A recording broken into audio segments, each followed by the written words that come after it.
बिस्मिल्लाहिर्रहमानिर्रहीम, अस्सलाम वालेकुम। मैं समी इब्राहिम और आप देख रहे हैं हमारा यूट्यूब और फेसबुक चैनल। दुबई में जो इस वक्त मुज़ाकरात हो रहे हैं पीपल्स पार्टी और नून लीग में, डेडलॉक आ गया। उसमें बताया ये जा रहा है कि नतीजा खेज साबित नहीं हो रहा है और आपस में सुलह नहीं हो रही। सुलह कैसे हो सकती है? ये तो आपको पता है, हिस्से पे लड़ाई है, अगली जो हुकूमत साजी है उस पर लड़ाई है और इख्तियारात की बात है। मैं आपको पूरी उसकी तफसील बताता हूँ कि क्या बेसिकली मामला है। और अब शहबाज शरीफ जो हैं वो वापस पाकिस्तान पहुँच गए हैं। रात उन्होंने दुबई गुजारी। अब आप ये देखें, ये वज़ीर-ए-आज़म है पाकिस्तान का और पाकिस्तान का जो मुस्तकबिल है सियासी, उसका मंजरनामा तय हो रहा है, लेकिन ये वहाँ पर नहीं है। वहाँ पर मरीम नवाज़ है, वहाँ पर नवाज़ शरीफ है, कुछ और लोग हैं, आसिफ ज़रदारी है, बिलावल है, पीपल्स पार्टी के कुछ लोग हैं और भी पहुँच रहे हैं। ये सब कुछ डील कर रहे हैं। पंजाब के निगरान वज़ीर आला सऊदी अरब पहुँचे हुए हैं, कुछ कहते हैं रहनुमा, और कुछ लोग जो हैं वो वहाँ पर भी हैं।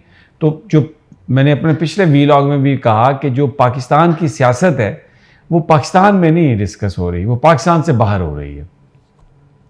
एक तो ये बात। दूसरा, जस्टिस याहिया अफरीदी जो सुप्रीम कोर्ट के 6 मेंबर बेंच के रुकन हैं, जो फ़ौजी अदालतों के क़याम के हवाले से केस की समाअत कर रहा है, तो उन्होंने एक नोट लिखा है आज चीफ जस्टिस साहब को, जिसमें उन्होंने इस्तदा की है कि फुल बेंच जो है वो आप बना दें। लेकिन उसमें 2-3 बड़ी इंपॉर्टेंट बातें हैं जिन पर मैं बात करूँगा। उन्होंने बेसिकली जो जस्टिस काजी फ़ाइज़ ईसा साहब का जो नुक्ता नज़र है इस बेंच पर, याहिया अफरीदी साहब ने उसको इंडोर्स नहीं किया, क्योंकि जो काजी फ़ाइज़ ईसा साहब थे उन्होंने ये कहा था कि ये जो प्रैक्टिस एंड प्रोसीजर एक्ट बनने के बाद अब चीफ जस्टिस बेंच नहीं बना सकते और ये बुनियादी तौर पर एक कमेटी जो है वो बेंच बनाएगी।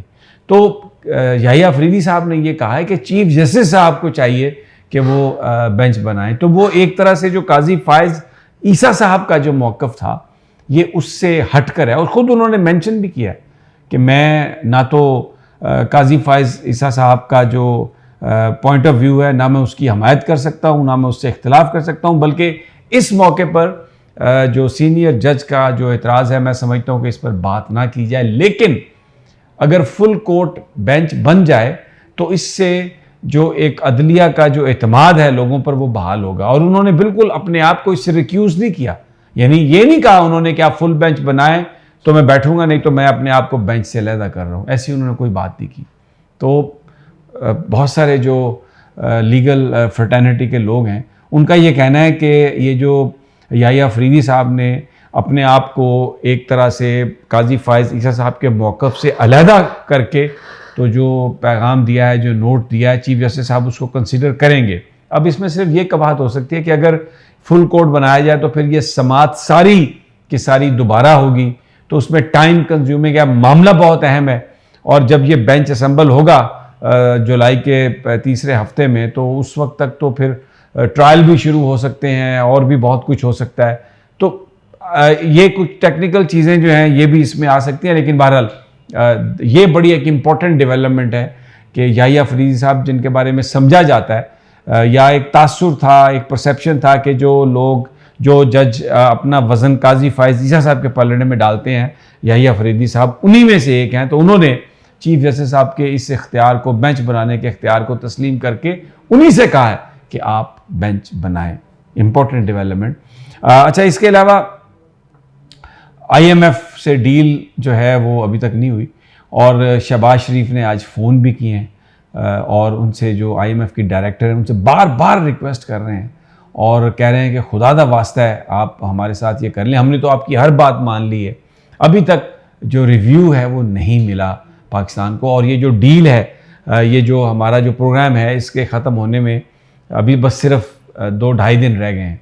और अगर ये अगले 1-2 दिनों में ये नहीं मिला पाकिस्तान को जो रिव्यू है और उस प्रोग्राम से बाहर हो गया पाकिस्तान, तो फिर बड़ा मुश्किल होगा जो एक कोशिश की जा रही है पाकिस्तान की साख बहाल करने के लिए और ये दुनिया को तासुर देने के लिए कि इधर हुकूमत जो है बड़ी इंटैक्ट है और इस्लाहात हो रही हैं, रिफॉर्म्स हो रही हैं।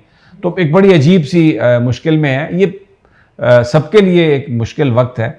लेकिन जिस तरीके की मैनेजमेंट इन्होंने की है, जिस तरीके से इसहाक डार साहब को एक बड़ा माचा बनाने की इन्होंने बना के पेश किया, और इन्हीं के अपने मिफ्ता इस्माइल साहब, उनको इन्होंने ज़रा थोड़ा पीछे फेंका। और असल जो बुनियादी जो बात है वो पॉलिटिकल इंस्टेबिलिटी है।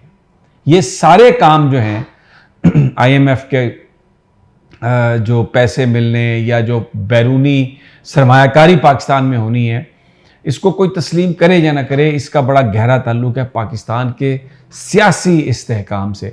और सियासी इस्तेहकाम, ये जो अभी एक फेक सिस्टम बना हुआ है जिसमें अभी आपस में लड़ रहे हैं, मैं आपको पूरी उसकी तफसील भी बताता हूँ। इस निज़ाम से एक्सक्यूज़ मी, फेक सिस्टम से मुल्क में सियासी इस्तेहकाम नहीं आ सकता। ये एक बड़ा लम्हा फ़िक्री है। अब लेट्स सी कि क्या होता है इससे। लेकिन अभी जो नवाज शरीफ साहब हैं वो ये कह रहे हैं कि फौरी तौर पर इलेक्शन ना करवाए जाएं।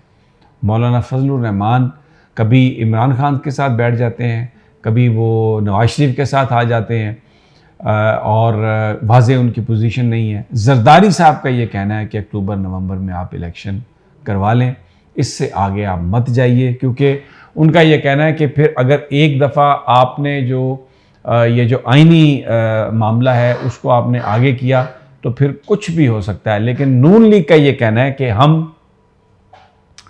इस बुनियाद पर इलेक्शन मुलतवी कर सकते हैं कि अभी सेंसस जो है वो हो रहा है, उसके बाद हल्का बंदियाँ होनी है, इतराज़ात हैं, तो हम बड़ी आसानी से 6-7 महीने 8 महीने हम इसको खींच सकते हैं। और जस्टिस काजी फ़ाइज़ ईसा साहब की मौजूदगी में बतौर चीफ जज सुप्रीम कोर्ट से हमें इस बात की इजाज़त मिल जाएगी, ये नून लीग वाले कह रहे हैं। अब उनका क्या काजी फ़ाइज़ ईसा साहब उन्हें ये देंगे या नहीं, ये बात की बात है। लेकिन ये इनका नून लीगियों का कहना ये है कि हम ये टाइम हासिल कर लेंगे। तो बड़ी एक, और फिर इसके अलावा पंजाब के मामले पर भी बड़ा इशू है, क्योंकि सीट एडजस्टमेंट और जो आने वाली जो हुकूमत है उसमें जरदारी साहब हिस्सा मांग रहे हैं पंजाब में, जबकि शरीफ ख़ानदान और नवाज शरीफ साहब का ये कहना है कि पंजाब बैटल ग्राउंड है, तो इसलिए वहाँ पर वो सीट नहीं दे सकते। तो अब क्या होगा अगर ये इनका डेडलॉक रहा? ये बड़ा एक गंभीर मसला है,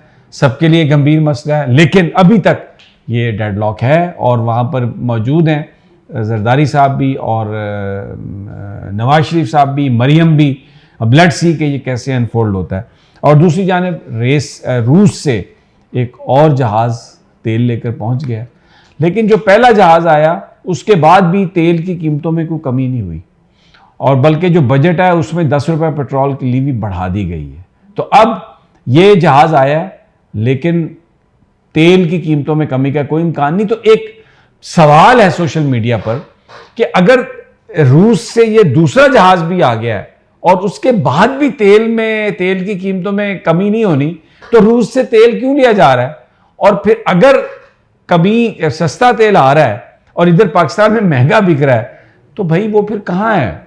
वो जो उसका मार्जिन है, जो उसके ऊपर के पैसे हैं, वो किसके पास है?